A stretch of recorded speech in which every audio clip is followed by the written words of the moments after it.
Hi, and welcome back to the Muddy Cross Podcast. Thanks so much for joining us again. In this episode, we're joined with Owen. I'm really excited to hear his story, share his story with you guys as well. So, Owen, thank you so much for joining us on the show. I really, really appreciate it. I guess the best place to start is right at the beginning. So, if we give like a brief introduction to who Owen is, who you are, and I've got a load of questions that I want to make sure that we chat about. Yeah, but sure. if you give us a brief introduction of who you are, that'd be great. All right, so I'm a father of 3 children. I have a beautiful wife. I'm a family man. You know, I do gardening. Love nature. Love outdoors. Love anything outdoors, and I'm very curious about the world. This did lead me into some troubles, which we'll talk about later on. And I'm very new to the faith. I'm very new to the idea of God and Christianity, and recently was baptized. Yeah. And I was at your baptism as well. It was great, and it's really refreshing and encouraging to have your whole family as part of the church as well, and such a lovely family as well. Do you mind me asking on? Obviously, you just said that you're new to faith. What was your life like before you had faith? So my childhood was quite chaotic. My father was an alcoholic. He still is, and that really did. It bled through my entire childhood into adulthood, into teenager and everything. There was this disconnection, right? And nothing ever felt right. I always felt like I was the black sheep, just in the world. I didn't feel I had any place in the world, and having my curiosity and this feeling of being a black sheep and not fitting in eventually led myself down into some dark pathways where drugs got involved, and things got chaotic. Right. Okay. You might say that does sound a bit of turmoil. So you mentioned obviously with drugs. I mean, was that a struggle for you? And how did that start? Was that just through curiosities? Was that through it was peer pressures, through curiosity? I mean, it was during lockdown, and the whole situation during lockdown was quite stressful for everyone. Yeah. And I just, I managed to acquire some LSD.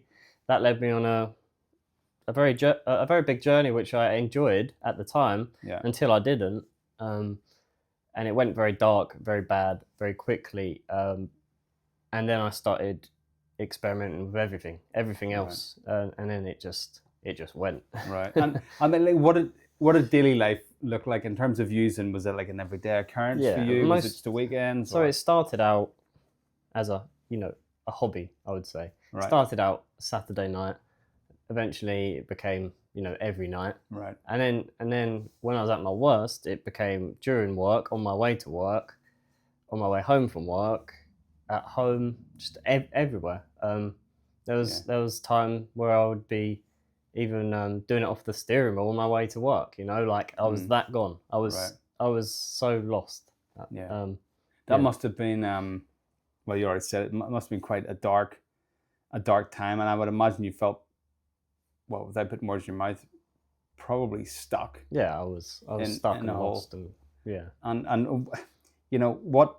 Obviously, something changed because you're not that you don't use anymore. No. What was it then? What was the catalyst that changed?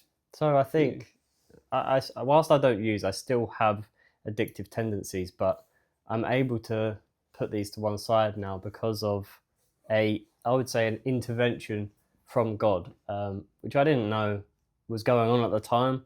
But I kept having these feelings and these coincidences that would happen. Right. And I couldn't, eventually I couldn't attribute it to anything other than there being a God. And, I was never Christian. I was open to ideas, always have been. Mm-hmm. But I had no choice. I was like, this has to mean something. This has to be something bigger than me. Mm-hmm. And, as soon as I opened the doorway to that being a possibility, just everything came flooding in, and it just. Do you recall that moment when you thought, "This is God," or you can tell me, maybe you acquired a Bible, opened the Bible. What was that one moment where you thought that sort of almost that ha-ha moment? This is it? This was, is the there was a couple. right. I'll tell you two of them. One time I was doing a load of drugs. I was still at work in an office at the time, and I was doing, I do it throughout the day. So at this point, I was still thinking that it was the drugs making this effect happen. But this particular day, and then it kind of turned into a week where I believed I was Jesus. Right. And I had no interest in Jesus at this point, no belief in Jesus, no interest in Jesus at this stage. And I went out on my lunch break and I bought this homeless lady like £25 worth of fruit. And, I gave her a hug. I gave her a big hug, and I said, God bless. And I didn't know why I said it, I wouldn't use that language ever. I said, God bless. I walked away, and I just felt this feeling of the Holy Spirit, which I now know, but I didn't then. It filled me with this feeling that I had, and I took that for like a week, and I was on my work computer, and I was just reading the Bible on the computer when I was supposed to be doing work and things like that. Wow. Prior, no interest, and then suddenly just obsessed with it. Yeah. Then the other major sort of time where I was like, this is God, was kind of like when River was born. I already had 2 children. We didn't want another one. Well, I didn't want another one. I was speaking to Kira, my partner, and she wanted another one, but I just said no. Like I don't want another one. 2's enough. I'm done there. And all of this was going on. It was towards the end of that week where I thought I was Jesus, and all this stuff that was happening. I was all over the place, and I said, Kira, I want another one. And she didn't know what to do, because she didn't trust that I was, sane. She thought, he's going to turn around in a week's time and say that he didn't mean that, you know. But fast forward to now, I've got 3 children, and River is a very beautiful little boy. Yeah. But I believe that was an act of faith, and that was, God speaking to me and delivering River into the world. That is my main thing that I attribute to God waking me up from my slumber, if you will. Yeah, that's quite incredible. Do you mind me? You mentioned about Kira there. Obviously, this has happened in your life, and what did Kira have faith? Did she not have faith when you kind of spoke to her about faith? How what were her thoughts in amongst this? Well, she didn't. At the beginning, she supported me for how I used drugs. I was using them sensibly at the time. She was supporting me, and she would listen to my ideas. She's always listened to my ideas. I've always been quite a conspiracy theorist about things. We'd always have these conversations, and she actually said last night how she finds me really interesting. Which is nice. So she's always been open to hearing what I have to say. And she comes from a non-religious background as well. I think her parents were pagans, but they were against, not against, but not really any Christian background or anything like that. But so she doesn't have any, she doesn't have any religious background. And so me coming at her with this was strange for her to hear. So she didn't know how to take it. So, she didn't know how to take it. And I guess she just had to have faith. She had to have as much faith as I did. It's great, though, to think that you both were on this voyage of discovery together as well. I mean, that must obviously strengthen your relationship with each other. Oh, yeah, it did. And as well as your relationship with God, too. So I think that's just fantastic. So Owen, we said, or you said already, that you're new to faith. You really embrace God because you've also been baptized as well.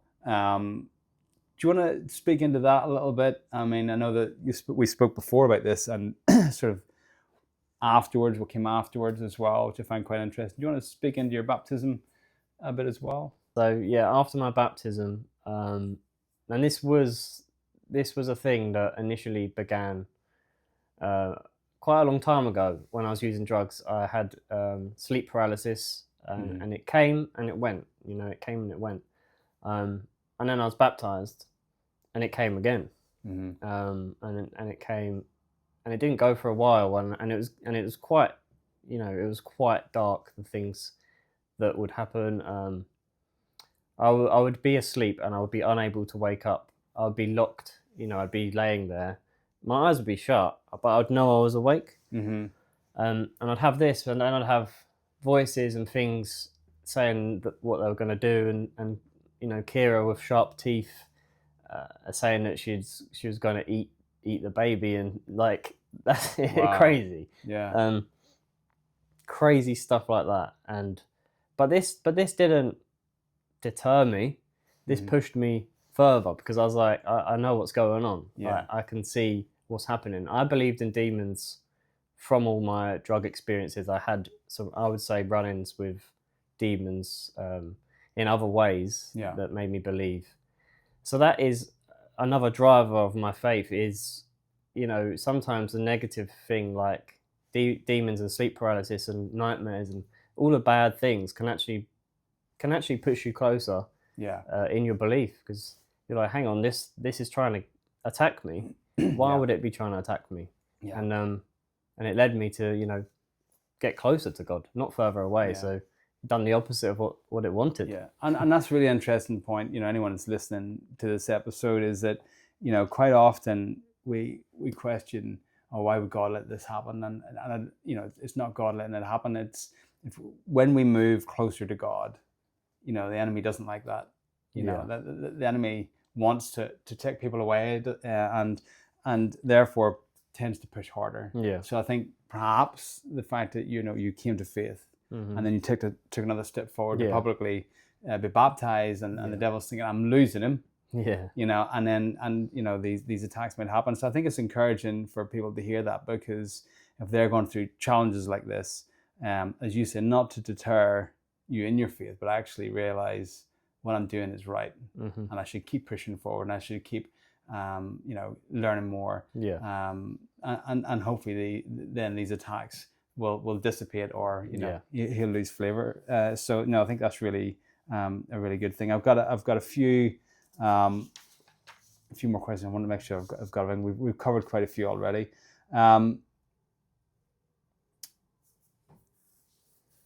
Just touching on the drug element again, do you feel, having gone through that, I'm sure the answer will be yes, but I'm interested to know how and why, do you feel that your experience, having gone through that, has put you in a particular position, and obviously having to come to faith as well, has put you in a position to reach people in a different way, or perhaps reach people that others couldn't or can't?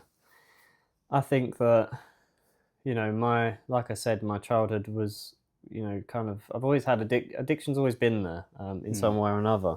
So, the fact that I went through it, and my dad and a lot of my friends, it's very rampant in society. Everyone suffers. And I think some suffer, worse than others, and with different things. And I think that I'm definitely in a position where I want to talk about it, because, I've had addiction, but I've had a lot of things, a lot of things happen within that addiction that, other people may not have experienced, that I could share and help others. And, people new to faith, they might not understand what's going on. And, I'll give my best explanation. I'm not an expert, but, that's all you can do, is give your story and hope that it can help an element of somebody else's life and their journey with God. No, absolutely. We all have a story, and I think it's important to share those, because that gives encouragement to other people as well, doesn't it? And probably now is a good point to mention that you are already starting to share your story online, which is really, really great. We'll put some links in the description as well of this podcast, so that if you want to check out more of Owen's story, more in depth, probably, because some of you talk a little bit deeper in those, you do check out his videos. And I've no doubt, Owen, there's probably going to be more. Not pushing you, but I've no doubt there's going to be more. So, Owen, we've looked now then at the drugs and how they impacted your daily life. How now we replace the drugs with faith? How now does faith work out in your daily life? What is your daily life, or your daily walk in faith? So To be honest, I'm quite busy. I don't always have the time. I try my best. I try my best with praying every night with Kira, and we do say grace at the table before dinner. I read the Bible, or most of the time I listen to the Bible because it's easier when you're mowing the grass. It's quite hard to read the Bible. Yeah. So I listen to bits of the Bible, but I don't particularly listen to it in any order. I just whack on just a random passage, or if something's happened that makes me think of this one, I'll listen to that. I'm a bit chaotic in that. I just listen to whatever I feel at the time. So I've read, some of it. I haven't finished all of it. It's just a bit separated, but I don't think it matters. I'm still immersing myself in it. I could perhaps do more than I am. But with work and things like that, I'm always tired, always looking after the kids. So, but I would say I try my best. I think that's all we can do. Life is very chaotic. Life is very busy. It just seems to be getting busier and busier.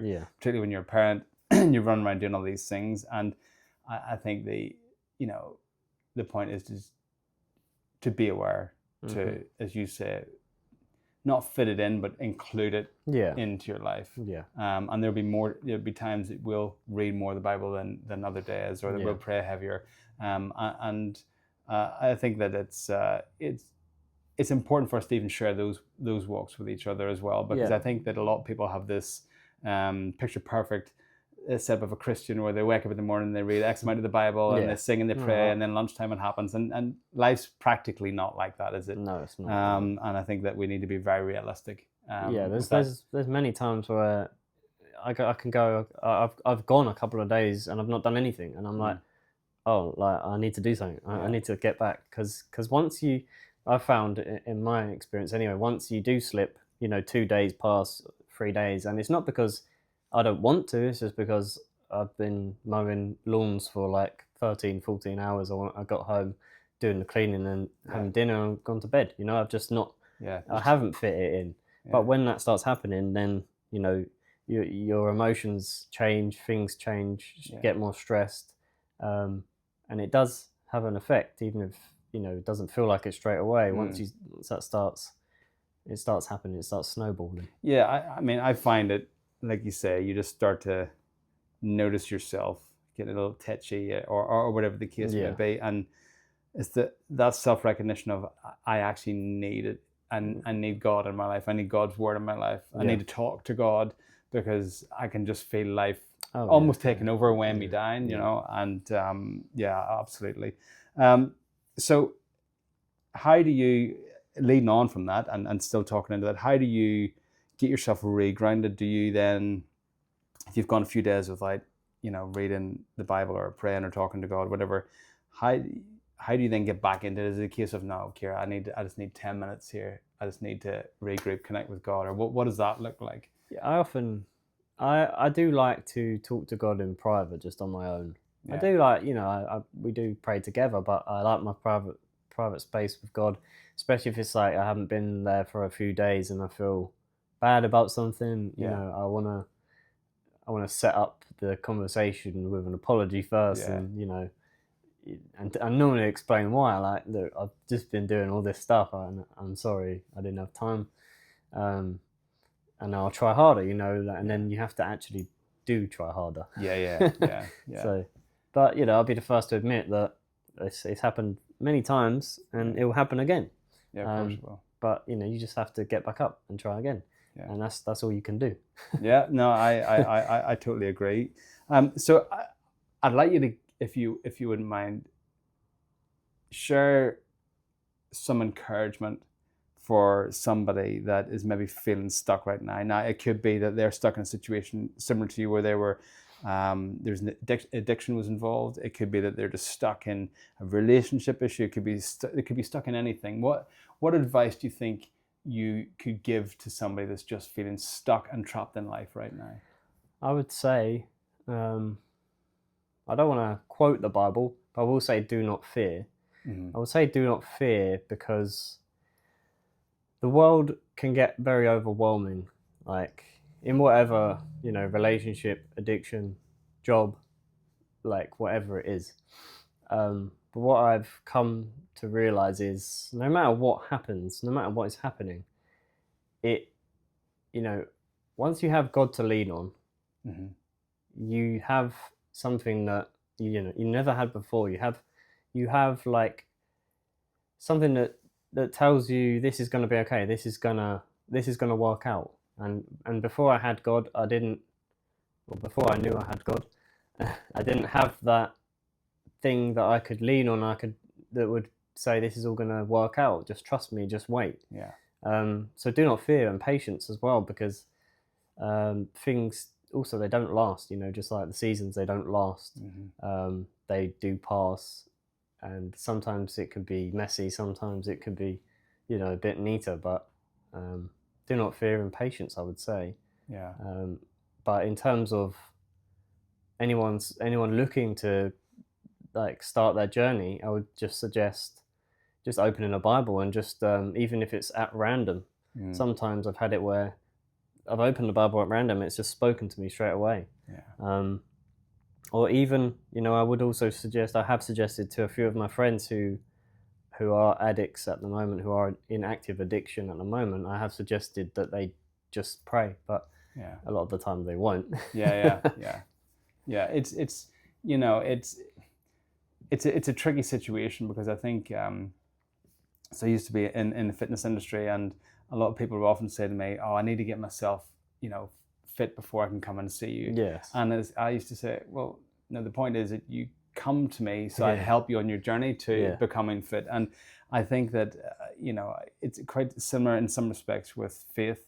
Is that you can just come along to a Bible study, or come along and see a friend, or come along to a service, and you may not understand, you may not fully agree with it, but just being there and being in the presence, it can really speak, it can really change you, and that simple action can just start you on your faith, can't it? Well, it kind of like triggers your curiosity, and oh, they said something that really resonated there. Yeah. And then maybe you don't think about it, and then you go again, and they say it again and again, and then there's certain quotes that you remember, and just things like that, really, isn't it? It builds up, it stacks over time. Yeah, it does, and I think it helps those people if you are feeling lost, that curiosity can feel quite welcoming actually, and lift you out of that lost feeling. It may not answer your questions or solve your problems immediately, but I think a sense of belonging is a great start, isn't it? It's absolutely. So I've got just a few more just before we end. If you could go back to your younger self, would you change anything? What would you say to yourself? What advice would you give yourself? Quite similar to the last one, but obviously more specific to you. I would probably give the same answer though. I would. I don't think I would suggest to get into God at that time, because I don't think I would listen. Yeah, right. Okay. If you know what I mean. Yeah. But I would still say, do not fear. Mm. And just to reiterate that things do work out. I would try to suggest God without saying it, because I know that I wouldn't have listened at that time. Yeah. I was a big atheist back in the day, so but if I had God, I think things would have gone a lot smoother, and I wouldn't have necessarily gone down all these dark, windy roads that I did. But at the end of the day, they led me here anyway. Well, this is quite often, and it's an unfair question in some respects, because yes, our roads have led us to where we are now, but the experiences that we've had, I do believe, allows us to reach people that other people may not be able to reach. So the fact that you're talking about your addiction with drugs, somebody else who's not had that experience might find it a little bit more challenging to help and guide somebody through who's having that experience. So I think that God knows all. God knows us on our journey. It's still our choice to follow him or not. But these are all lessons along the way. I mean, we've spoken about our own, Judy and I, through the Grace and the Great series, that although we weren't walking with God, there was a lot of refining in the process. Yeah. That in hindsight we can look back and think, I actually learned a lot about myself, and I've changed a lot about myself for the better. So yeah, it's a slightly unfair question, but one to ask nonetheless. What, you can give more than one if you wish, but what misunderstanding do you feel that people have about faith? Because I think there's a lot people nowadays. I think there's a lot more openness, a willingness to hear God's word and understand it more. But for those that are, there's still a lot of misunderstanding, I think. I agree. What one or two things do you think would people misunderstand? Well, I think the main ones probably that you don't have to be perfect. It's not like this. It's not like this perfection cult thing. Yeah, I agree. You don't have to know anything. You don't have to. I still haven't read the Bible. All of it. I'm not ashamed to say that. You don't need to know all of it. You don't need to know everything. You don't need to know anything. You just need to show up and have an openness to receive, what's there, what God has given, God has given us. You don't need to bring anything with you other than yourself. And I think a lot of people just think, I don't know enough about this. I'm not like that. I don't have the time and all this stuff. But if you just, all you have to do is just pray and just go to a church, just open a Bible. It's a simple action, isn't it? But oftentimes people overthink it, I think. Yeah, I agree. I think that we judge ourselves of other people's standards, don't we? So therefore we think if people are going to church, well, then they must be like this, and whatever this is, that's what they have in their mind. Yeah, I did as and therefore I don't measure up to this, therefore I did that. I don't as fit. Well. At the beginning I did, and I went to church and everyone seemed really friendly and that, and I was like, I'm not like, I don't know enough. I'm not like these people. I don't.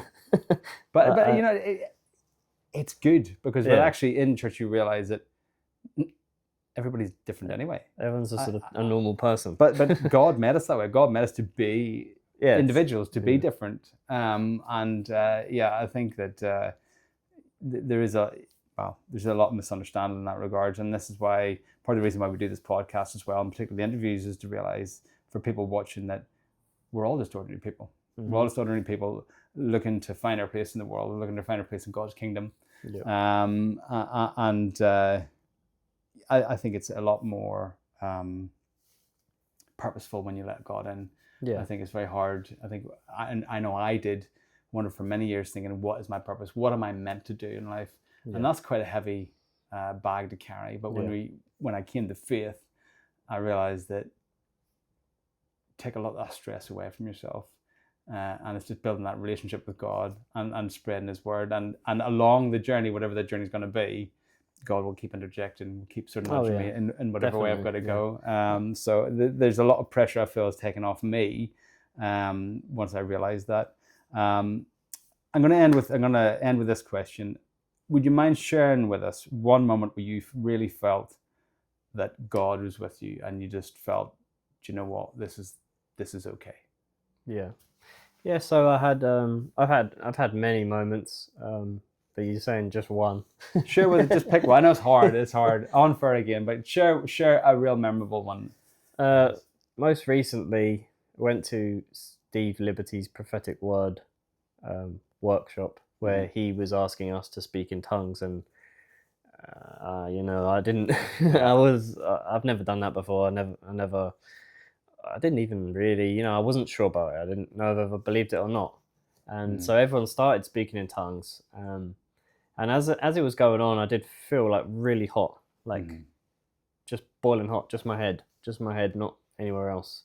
And then a few people prayed that I would speak in tongues that night or the next day.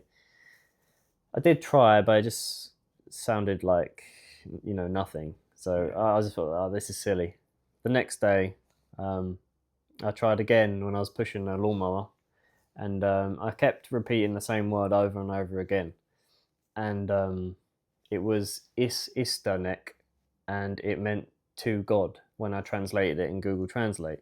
Right. And when I did hear that, when I read that on my phone, I sat in a van and I was with someone who's very much against religion. All right. And I was just trying not to like smile. Yeah, Like, yeah. I was just like just trying to cover my face because like, I was ecstatic. Yeah.